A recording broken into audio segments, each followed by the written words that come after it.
Hey guys, welcome back to my channel. I know it's been a few days. I kind of let my testimony hang out there for a little bit. So I hope you're all doing well. I'm praying for you. I'm rooting for you. I just really love you and I care for you, and I appreciate the love and care and support that came to me after doing my testimony. That was crazy for me. I've done my testimony a ton of times, but I have done it several different ways, and it tends to be more of a preaching than it does like keeping it so steady within the margins of a testimony from start to finish. So that was incredibly uncomfortable for me, but the Lord is good and worthy. So today, this has been coming to my mind over and over and over, and it's to that point where it's like, okay, you just need to get it out there, and if no one gets anything from it, cool, but I'm sick of it circulating in my head. So, grief, right? In our American culture, we do not grieve well at all. I'm jealous of like Old Testament. I'm jealous of like Israel and all of the different cultures who grieve well, or the Day of the Dead, that whole concept of just really honoring our loved ones who have passed. And I didn't realize I was so bothered by this until I lost my dad and my grandfather. Yes, I lost them so close, but it was, even if I didn't lose my grandfather, it was interesting, the whole losing my dad. And I really don't want anyone to feel like I'm calling them out. I don't want anyone to feel attacked. I'm just noticing my observations, and I understand everyone's situation is different. No one really knows how to support someone as they're grieving. But when you'll hear me talk later in the video that I'm not the only one who has had this experience lately, and it's sad to me. I'm not angry, I'm sad, and I'm bummed about it, especially because it's affecting those extremely close to me that I love. So during my dad's, we had almost, I guess you would call a living wake, essentially, where we all kind of hung out for just a week straight and just really worshipped, hung out, loved, broke bread together. We just really were together, right? And I feel like the moment hospice nurse said, time of death is, boom, it was like everyone left. That was it. Done. And then we had our funeral and the ceremony, and that was again just this outpouring of love and people, and then it was done. And I'm not saying we didn't get any visitors, because we did, and I'm not saying I didn't get any phone calls, because I did, but it was such a dramatic all to like very, very little. And then it seemed almost instantly I had to go back to work. And I get it. I need to provide for my family. And that's, my job needs to have me as an employee. I'm not going into this being a spoiled brat. However, it was like, I had to make a choice of spending time with my dad while he was alive, or like respecting myself as I grieved. And I went back probably, I think the day after his funeral, or maybe the day after that. And I mean, I probably could take another day off, but you could feel the frustration and some of the comments that it was like, okay, like, are you coming back? And I was back maybe a day, and one of my coworkers, in their innocence and their ignorance, was like, what's wrong with you? What do you think's wrong with me? Like, I am not okay, and that's okay. And that's when I realized I was really bothered, and I was kind of frustrated. And obviously staying in anger and frustration is going to do nothing for anybody, especially if you're going through a grief process, right? Like, no one wants to stay in bitterness. And, are my expectations fair? Are they valid? Are they real? Or are they not? And I've had several people, do not get me wrong, reach out to me and say, Tanya, I didn't know what to say, so I wanted to give you your space. And as much as that's amazing and so appreciated. I don't know what I need right now. And I definitely did not know what I needed back then. And I actually had a couple people say to me, in a frustrated tone and frustrated language, that I'm different. That they felt like we were a lot closer during a certain period of time, and now we're not. And again, this is not to call out one individual. This happened multiple times. So I'm not mad at anybody. There's no ill feelings. I'm just sharing my experience. And this common theme was, you know, you were this way and now you're not. And I said, well, yeah, I lost someone so important to me. Not only were they my father, and after hearing my testimony, they were my abuser, right? They were a huge cause of pain and turmoil and confusion for me. So this is messy grief. This is not cut dry grief. And even if it was, grief is not easy. A person is not the same after they lose somebody. And just please, guys, I urge you, give them grace. Give them patience. Give them love. Just show up. Just text them. Tell them you're thinking about them. And again, this is going to sound so mean, and I've done this. I'm such a culprit. Texting someone saying, let me know if you need anything. I know, it doesn't work, guys. It doesn't work because guess what? When that person's going through it, they don't know what they need. I can promise you, no one in my family knows what they need right now. No one in my family can articulate what exactly they need, whether it be a meal, someone to come do their dishes with them, someone to just come hang out. There's days where I want to sit home and do nothing, and there's days that I want to get out and do something. There's days that I don't know what I need, and it's not until someone says, Tanya, let's go, picks me up and takes me out, that I'm like, oh, dang, that's exactly what I needed. Thank you. So we're in this guessing game just as much as you are. I know I'm flailing my hands because I'm getting passionate. And then to have dual grief, right?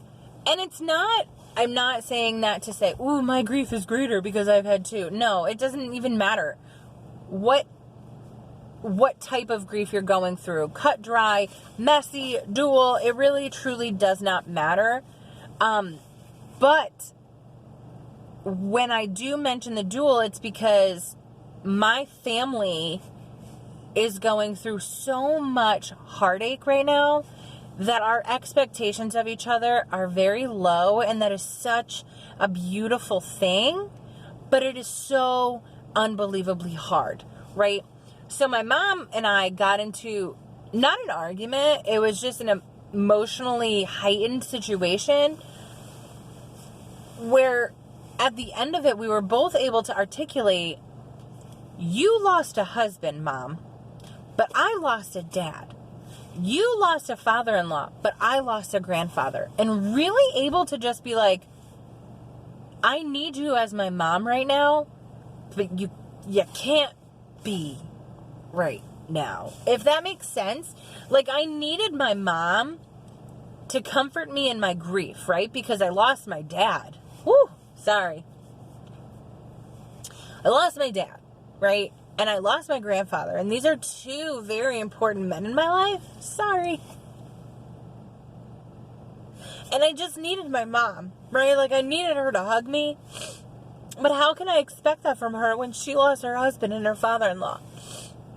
And it's frustrating because I can't get that from her. But it's totally understandable, and I get it. And just really feeling lonely in that. And we're totally good. We actually hung out all day and all weekend, as a matter of fact. And there's no frustrating feelings. There's no answer, guys. Like, there's no answer in that. Or like my aunts. You know, like, we love each other and we're super close, but like, they lost their dad too. You know, like, very shortly after I lost mine. And so we're all trying to be there for each other, and it's messy, and it's beautiful, and it's hard. And so, guys, if I could challenge you, just if you know of anyone going through grief, you have I don't want to say you have no idea, but you don't, I guess. I can say that. Even if you've gone through grief, right? I ran into two sisters that lost both of their parents over the past couple of years. And even in that, they don't know what I'm going through. I don't know what they're going through because everyone's situation is different. Every grief is different. Every relationship is different. In that, don't necessarily, I guess, try to understand. Just be there. Just be with them. And I say this in every video. Like, I'm just going to make this like a hashtag. I hope this makes sense. Hashtag I hope this makes sense. It wasn't until I went and I had dinner with my grandma, her and I, and when my grandpa was alive, and Judah tried to have dinner probably once a week. And sometimes it didn't happen, but at least twice a month or 3 times a month that we would get together and just hang out and watch, Family Feud for 2 episodes and then 2 Broke Girls. And that was our thing. And so we went ahead and we did this again. And it had been a while because of the holidays and just my own isolation, whatever. And I asked her, what have you been doing? Nothing. And I said, Graham, what do you mean nothing? She said, nothing, And I was like, have you had any visitors? Nope. And I know that wasn't fully true because, one of her family members lives very close to her. And I don't get me wrong, again, I'm sure there have been other people to reach out to her and whatever, but it did bring up, again, that frustration of, like, people expect you to just be okay. They just expect, they're back to their normal lives, so they expect you to go back to your normal life, and you're not there yet. And so, I don't know if this video necessarily fully has a point. I think it's just more so expressing my frustration, my pain, my confusion, but then also my understanding, right? Like, I know, how do you have pain and anger and understanding at the same time? That's healthy. That's what our world needs right now. We need to be able to disagree and understand and also be angry, and that's besides the point, whatever. It's a whole nother sermon for another time. Anyway, so part of me is angry, and part of me is angry just at the situation. Part of me is angry just at life a little bit, if I'm super candid. Like I'm frustrated that in my selfishness, I can't just have my mom support me right now. Well, she does. She's not able to support me in exactly how I feel I need right now, if I could even describe that to her. But then I'm frustrated that the expectation in America is to just go back to normal life and be fine and go back to work and always laugh and be the same person that you were before. And newsflash, even if you are not going through grief, if you are going through, what is the title of my channel? Beautiful Recovery. If you're going through recovery, if you're going through healing, if you're changing your eating, if your goals for 2019 are to be healthy, you're not going to be the same person. And that is okay. That's okay. And if you don't have people around you that cannot support that, then maybe they're not necessarily for you, right?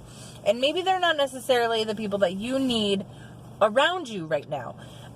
Because they are not okay with you changing. And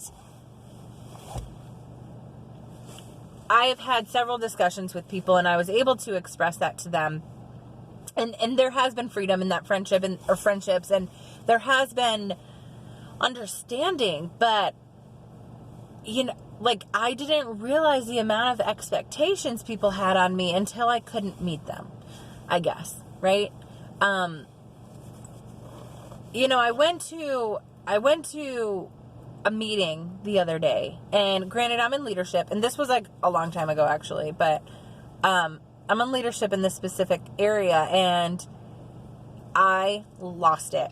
I think it was just being in that room and not having my dad there that I lost it. And the person's motives were pure, and I could understand where they were coming from, where they meant maybe you should be home taking care of yourself, but they said, do you think you need to be here right now? And I paused for a second. I was like, this is exactly where I need to be. Not necessarily in a place of leadership, but like, I need to be around believers who love Jesus, who are seeking healing and recovery. And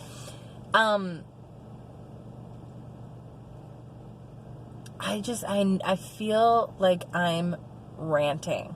And I didn't realize I had too many thoughts that didn't connect until I pressed record. So yeah, you guys, I'm going to post this. I'm not going to rewatch it because this is candid. This is life. This is recovery. This is healing. This is grief, right? But email me. Please email me, contact me on Instagram, or any way that you can, and just give me your advice. Give me your ideas. Give me your perspective. Have you had this happen to you? Have you had this happen to someone you love? Do you completely disagree? I would love to hear that. But yeah, man, I just want to go back to a little bit of that Old Testament time where I could rip my cloak and just wail in front of God and everybody and have it be okay. You know, I just want to fall apart and not have it be weird. And don't get me wrong, I totally have those people in my life where every 4 seconds we're either crying, laughing, or both. And if you can get friends in your life that allow you to do that, that's real. But yeah, guys, pray for me. And I'm praying for you. Being in community and being in family and being in relationship is so how God made it. It really is. It's literally, He created Eve because it wasn't good for man to be alone. But if I'm honest, it's extraordinarily painful. Losing the people you love rips the floor out from underneath you in a way that you never thought could happen. And, you know, I've gone through different loss in different areas, you know. Like a really close family friend committed suicide when I was super young. I've had friends commit suicide. I have had friends, you know, OD, much like a lot of people, sadly, have had that experience recently. And if I'm honest, there was part of me that was like, well, let me just put walls up because I don't desire to be in community anymore. If I could just live a life of isolation and keeping people at a distance, I would. Because the pain of losing them, it's brutal. It's really brutal. Really. Truly. However, if I did that, I would not have the life I have today. With the amazing group of friends I have, with my amazing Celebrate Recovery team, my family, Judah, that child has softened me in so many ways. But the fear of losing the people I love is so high right now. And I know Pastor Rex says it all the time, 100% of people die. Obviously, right? Like, hopefully we never get to a point where we're immortal, because I don't have time for that. Take me home, Lord, before that happens. No way. I have no desire for that either. But I just think we need to start having this conversation. You know? There's a lot of people carrying pain. And maybe this is like a whole video, I feel. Just people carrying pain and the amount of hatred that is in this world and the fear of this world. Like, it's so easy to get caught up in it, you know? And the unknown and the fear and the grief and the sadness. But I think we need to start having that conversation because it's so cliche, but it's so timeless. We Are Messengers came out with a song, It's Okay to Not Be Okay, and it's like been my mantra lately. And one of the things that, like, the concept is like, if I didn't know sadness, I wouldn't know joy. Like, if I didn't know darkness, I wouldn't appreciate light. And I think we need to start having these conversations with each other because we're going to understand the strength of each other a lot more. We're going to give each other a lot more grace. Like my mom and I have gotten so close recently because of what I said earlier. You know, I look at her sometimes and I'm like, dang, like she's just so tender right now. You know? She's so fragile in the most precious of ways. And there's times where I want to get so frustrated at her. And then I'm like, dang, like, I get it, Mom. I get it. You know?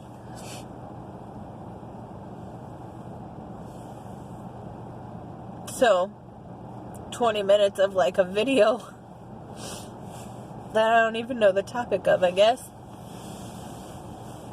It's more of a journal entry, I assume. And you know it's beautiful. And then I'll close this. Judah's sleeping in the back. I'm on day 3 of no toxins. No sugar. Added junk. Caffeine. Processed garbage. Whatever. And I'm letting it all out. So I think that's part of it. But anyway, I'm going to close in prayer, and I guess I'll end with the statement of let's start having the conversation. Let's really understand each other in new ways. Let's really give each other a lot more grace. And when someone is grieving, please, for the love of God, stop saying, let me know if I can do anything for you. Just do it. If you feel like God has placed something on your heart, or you know this person, or you just want to send them flowers, or just pick them up to go somewhere to eat, do it. Because that early in recovery, people tell you, here's a list of phone numbers, call these phone numbers. Can I just blow that out of the water? No one's going to do that. Really. That is the most awkward, difficult thing to ask somebody to do, is to call a stranger when you are panicking about to pick up and use. That's a side note. Clearly, I got passionate about it because I just can't understand that concept, honestly. But if you have that person's phone number, call them. Text them. If you know their address, send them something. Text them. Say, hey, do you want to go get something to eat? If they say no, don't take it personal. Say, okay, let's make plans. Or send them a meal. Just do something. There has been so many amazing women from our church that just showed up and dropped toilet paper off to my mom. And then left. Love you, Pam. Bye. Toilet paper. So random. But, like, you don't think about those things because you're literally at home not wanting to leave. Right? So just whatever it is that you feel like the Lord has called you to, do it. Pray through it and do it. So, goodness, this is one of my longer videos. Hashtag video journal. Whatever. Okay, I love you guys. Lord, I don't even know who this video is for. Maybe it's for me. Maybe it's for them. Maybe it's for one person. I don't know. But I really hope that I was respectful. I really hope that I was kind. I really hope that I was honest. And God, I pray that the conversation continue from here. I pray that people genuinely are starting to really think these things through and reach out to me and we can continue this conversation. And God, I pray that my heart remains softened and raw and real and continued. God, I pray that I continue asking the hard questions. I pray that I continue showing grace, but that I continue being honest and real in my pain and in my frustration. And God, help me to show that balance in everything that I do. I pray that is seen across this world, across this nation, across this state, in the city that I live. God, this is a timeless message that we need to be both real and honest in our pain, but also understanding and full of grace. So God, I just give this to you. I give this video to you. I pray that you do with it as you will, Lord. I thank you for this platform. I thank you for this message. I thank you for my heart. I thank you for my passions. And I thank you for the passions and hearts of those that I'm around, that are in my sphere of influence, that were from all different walks of life, all different nationalities, all different expectations, all different experiences, all different pains, all different joys and visions, and just, God, thank you so much for that. I thank you for the creativity of your creation, God, and I pray for them. I pray for their hearts. I pray for the fire and passion to be relit in them And even if it is lit, God, I just pour gasoline on it. And God, I just encourage them, and I say, I'm with you. I'm in this with you. And God, just thank you. Thank you for you. Thank you that you're coming back. Thank you for this life. Thank you for this experience, Lord. We love you so much, and we thank you in Jesus' name. Amen, you guys. I'll talk to you soon.